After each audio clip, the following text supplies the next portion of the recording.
Hi guys, you're welcome to our YouTube channel once again, and I am Seno Emmanuel. Now, when you hear about soil test, what comes to your mind first? I'm sure you'll be wondering, do I want to talk about agriculture? No. We also have soil tests when it comes to construction. Before we start, I also want to use the opportunity to say thank you for sharing, for liking, and for turning on your post notification. Now you will do me another favor by also repeating those processes. Please don't forget to share, don't forget to like, and don't forget to turn on your post notification. So we'll be talking about soil test today, soil test in construction. What this simply means is that it determines the sustainability of the soil as to know if you can go ahead for construction. We also have three types of soil tests that we'll be touching on today. Then after this, you will know the importance of soil tests before going into construction. That's before constructing any kind of project that has to do with building on your land. We have three, like I said. We have the shrink swell, we have the linear shrinkage, and then we have the liquid limit. So we'll be going into those three briefly so as for you to understand the soil test. So we have three. So we'll quickly touch the three types of soil tests.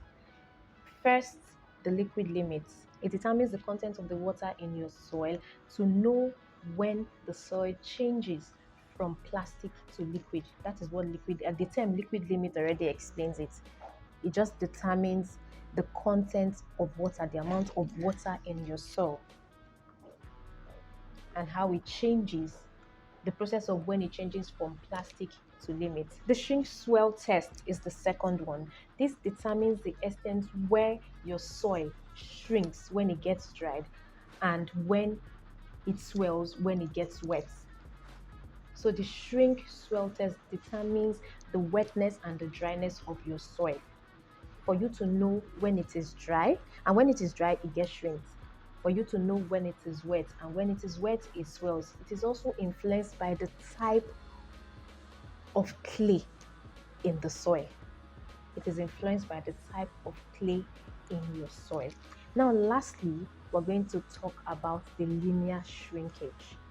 When you hear the word shrinkage, what comes to your mind? This has to do with you knowing when your soil is dried. It is called oven dried when it comes to construction in terms of soil. The linear shrinkage determines the linear shrinkage of your soil when it is dried, when it is oven dried. So when it is shrinked, when it is dried, then you can determine what to do, what type of construction you have on that soil. I mean, you cannot build on a wet soil. It is not possible. So the linear shrinkage just determines when your soil when it is oven dried, when it is properly dried, when it is shrinked for you to be able to construct. Now, what is my advice to people when it comes to construction about soil testing? It is always good for you to run a soil test before thinking of the construction to proceed on. Why? Because it gives you a very vital data,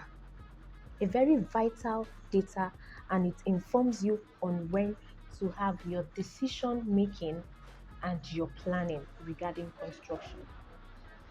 I'm sure we've been able to learn one or two about soil tests, and you can also teach this to people, because soil test doesn't also appear, it doesn't have to do with just agriculture, it also has to do with construction.